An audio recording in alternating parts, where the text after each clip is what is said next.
through saying, listen everyone, imagine a world, we know you're hungry now, but imagine a world where I can guarantee that you get a house, where you get food, and where you get a job, and you can be a person to work away and a contributing member to society. And a lot of these people that were doing it tough were like, okay, this guy's got something going here. This might work. This might work. We're going to join him. And this idea of communism, and that's the key word there, idea. It wasn't like a like physical plague or anything. All it was an idea, and it bounced from country to country, scaring the living daylights out of the USA, going, oh my God, what is going on here? But it started to spread. Firstly, obviously, after the Russian monarchs were toppled, when Nicholas II and his family were murdered, and the Bolsheviks managed to get in. Vladimir Lenin, who had been preaching about it many, many years before, he finally returned from his exile and said, hey, let's try this communist thing. I've been preaching for it for years and you guys booted me out, but now I'm back. I think we can do it. And he usually appeals to the, I guess, the lower socio-economic class of people. They love it, students. These ones with the big ideals. Now they start to rise up and bring communism to these towns. It did spread. Now, as it did come along, big factories started to be built. The schools were created, roads were created, everyone had a job. The government was in charge of your money and it decided how much you got.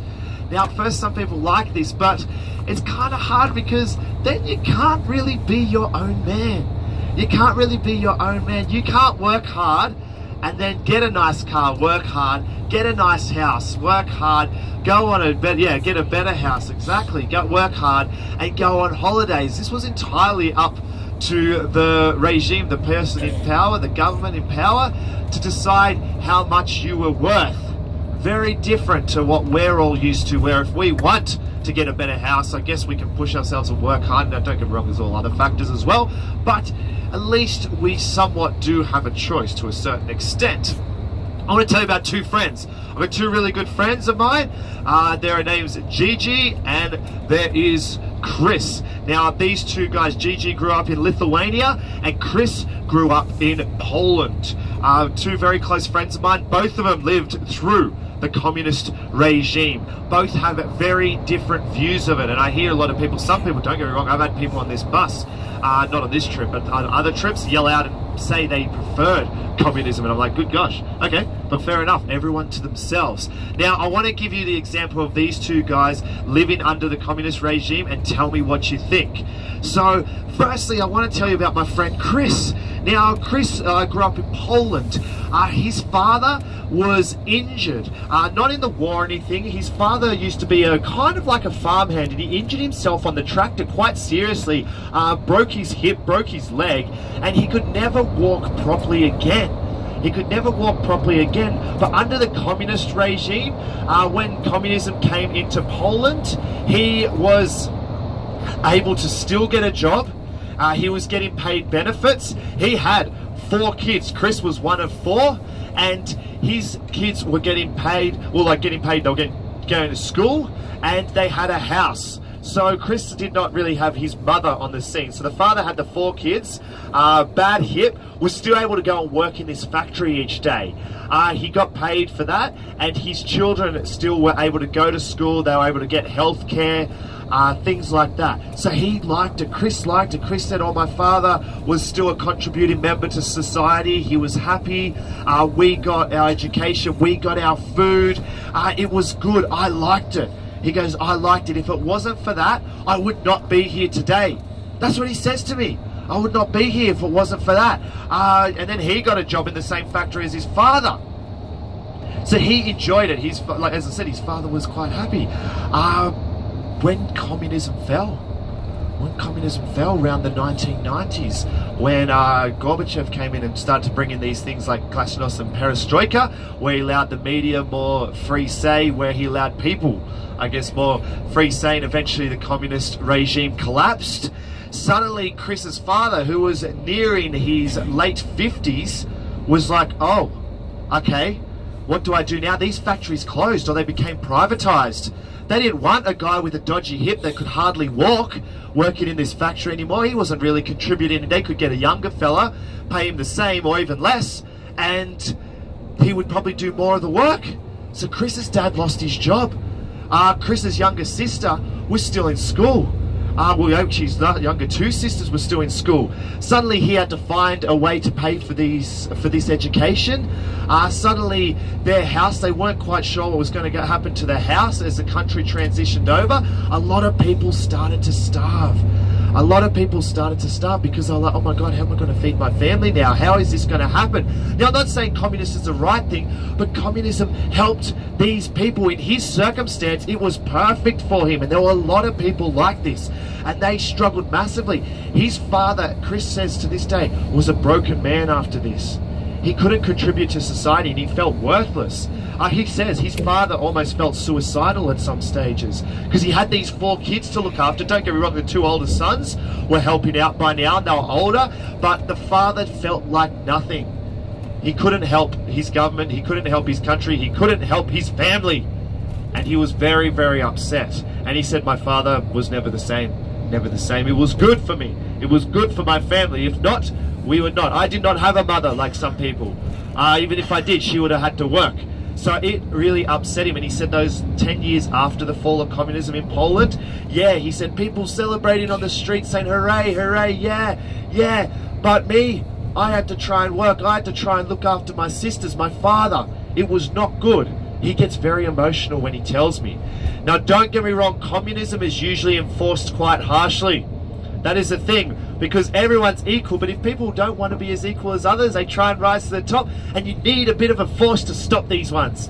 So you do, you usually have a bit of a secret police or something. You have a dictator that usually rises to the top. And these guys set a personality cult, and they set a set of standards that you have to follow. And if you don't follow, there can be some pretty serious consequences. Now, I guess Chris didn't have to experience this, but he just, I guess, he experienced the beneficial side. And there was a large population in the area that did.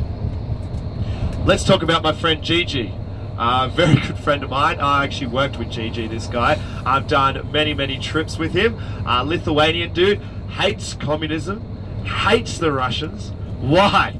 Why?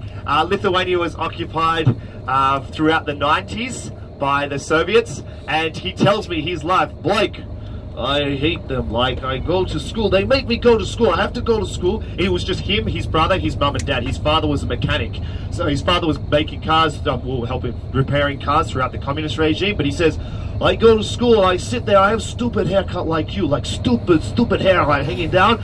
I go sit there in the class, and the teacher goes, "Oi, Gigi, what? You get up, you cut your hair." I'm like, "No, I'm not cutting my hair." You cut the hair. They take me to the teacher. They make me sit. I get stupid haircut. And he has a photo. It's like this stupid bowl thing. He goes, "Look at this. They make me have haircut. Others tell on me. And I'm stupid like everyone else. Everyone has stupid haircut in my class. Oh, it's bullshit." So that's what he says always. Oh, sorry for swearing. Yeah, it's bullshit. That's what he always says. I'm like, yeah, but like, that's all right. Just a haircut. Like, that's nothing. And he goes, yeah. And then to get food, you don't just go to shop. You're hungry, Blake. You're hungry right now. You go get a shop. You get food. You're happy. Yum, yum, yum, yum. All good. No. No. Yeah. You get these coupons. He gets these coupons. And he goes, I get coupon. I go to the shop. I just go to the shop and get the stuff. No. I line up 3-4 hours. It's sometimes cold. In winter, I sit there. My father's like, Gigi, go. These men come up. Oi, young boy. Yeah. Give us your coupons. Bullshit. They kick me and they take my coupons. I go back to my father and I lose my coupons.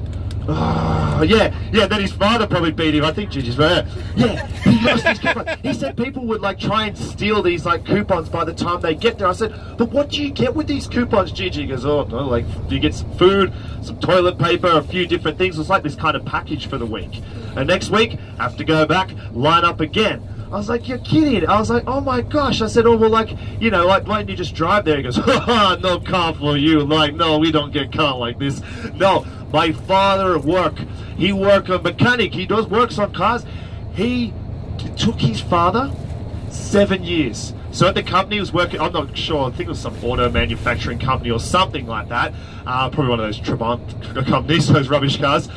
He was working at those. His father got a coupon for a car, but it was a coupon to get a car, which I'm still trying to understand how he said it, but he said he got a coupon to get a car, but it took him 7 years to get the car.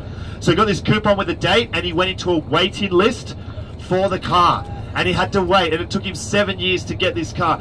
And when I get the car, it's rubbish. It's stupid. It don't even drive. Like, you crash it, you blow up. It was plastic. He reckons the car was made out of this plasticky stuff. Yeah, was it? Yeah, lattice. Is it lattice? Yeah, he's like, it's plastic. Oh, like, you should see how cranky he gets about it. He goes to TV. We get this TV license. He had to wait to get a TV, go on a waiting list for get a TV. Phones, he goes, it's so stupid. Everywhere you go, he's looking at you. Oh, Gigi, what you doing? Oh, nothing, living my life, so like that's what you think. Like, yeah, he said that like everything, haircut, the way he dressed, even just walking on the street. He said there were like gangs on the street that would rob him for his coupons. He said we get bored and we walk around and fight each other, and the police come and they're like, oh, don't fight, and we're like, we'll fight you. He hated it. He hated it, and when it fell, his father was a car mechanic. It was all right. He just set up his own business, started repairing all the cars. His mother looked after him and his brother. It was all good. He said the best thing ever. He was in a lot of the demonstrations and stuff. He went, like, you know, went and marched around, tried to stop them. His cousins, his uncle and cousins, his little cousin was just born when Chernobyl, the nuclear power plant, blew up. He goes, it blew up. 1986 that happened. That big nuclear power plant blew up. They went into Lithuania. They said to his uncle, you're coming to help clean it up. The uncle's like, I don't want to. Whatever, you're coming. His uncle went to clean up Chernobyl. Came back, he no good. He come back sick, he no good. His daughter just born, no good. No good. Iris, his uncle's name. Says, my uncle get taken there. No, like, he might as well send to gas chamber. No difference, no difference. Just said, they just went through his town and just peeked. He goes, thank goodness his dad didn't. He's like, my dad didn't because he was like something in the car mechanic thing or something like that. They did not need him. But his uncle, out to clean Chernobyl. They just sent like a whole giant group of Lithuanians out there to clean it up. No choice. Some actually escaped, tried to escape to like not do it, but they were shot. So he has a massive different view. Like, he hates it. He goes, oh, like, he gets so upset with it. And when I try and tell a communist story, he's down there going, no, it's rubbish. It's so stupid. Oh, it's like this. And I'm like, okay, it's all right. He's like, you don't understand. They kill people when you say no. They say sky is green. You say no, you bomb. He's right. Yeah. Wait hours in the line. Wait hours in the line. They kick you. They try and steal it. Oh, my. Yeah. There's a line. True. Incredible. You did it? You did it. So you guys know it. Oh, I too. So you just. Oh, so he was telling. Oh my gosh. So you know exactly what it was. You're done. Underground. Oh, so it is true. Like, there you go, because he just sits there. He just said, sit there. And he said people try and steal these coupons off him. And they'll sell them sometimes. Guys would get this one to go on a waiting list for a car. They would sell it to each other. Someone would sell this to another person. But I also have another friend, Piotr, whose family lived through the communist regime. Now, his father was a doctor. His father was a doctor, and when communism came over the area, his father was getting paid the same as, like we were talking about the other day, like just a cleaner or something like that. And this upset him. Like, he was like, I went to university, and then people were like, oh, but you know, the communist regime will pay for you to go to university, and then you can do this stuff. But still, his father, like, absolutely killed himself trying to get these degrees. And then, you know, just a street cleaner. I'm not saying there's anything wrong with a street cleaner, but like someone that didn't go to university and that is getting the same wage, maybe more, if they have more kids than him or something like that, or if they are deemed like, you know, needed more. The thing is, you lose your freedom of choice. You lose the ability to choose what you want. And don't get me wrong, some people like going through this world without choice. And even in our capitalist society, sometimes when we see Kim Kardashian buy this new thing of lipstick, we don't want to think, we just buy the damn thing. But no, some people do like not having a choice and like being told what to do, and it takes, I guess, the stress out of life. But most of us, I like to think, like to be our own human, like to choose, like to be a bit creative. And that's what happens in communism. They get rid of the creativity in life. They get rid of the colour. They get rid of the individuality. You are not a person or anything like that. You are just a cog in a big machine. No colourful things. Buildings just boring and grey. Just keep you working. We're just working for this country, just getting it, making it bigger, greater, stronger, and then we'll reap the rewards. That's why you see when these big grey buildings, you'll see these kind of murals on the side or statues of these muscly men and women digging or hoeing away with their shovels and their sickles and their hammers, all going hard. That was the idea under communism. That was the idea.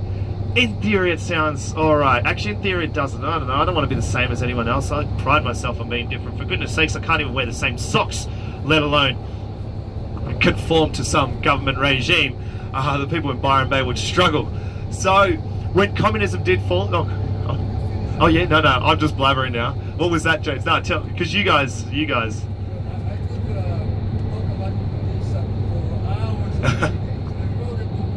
Oh really? If you guys.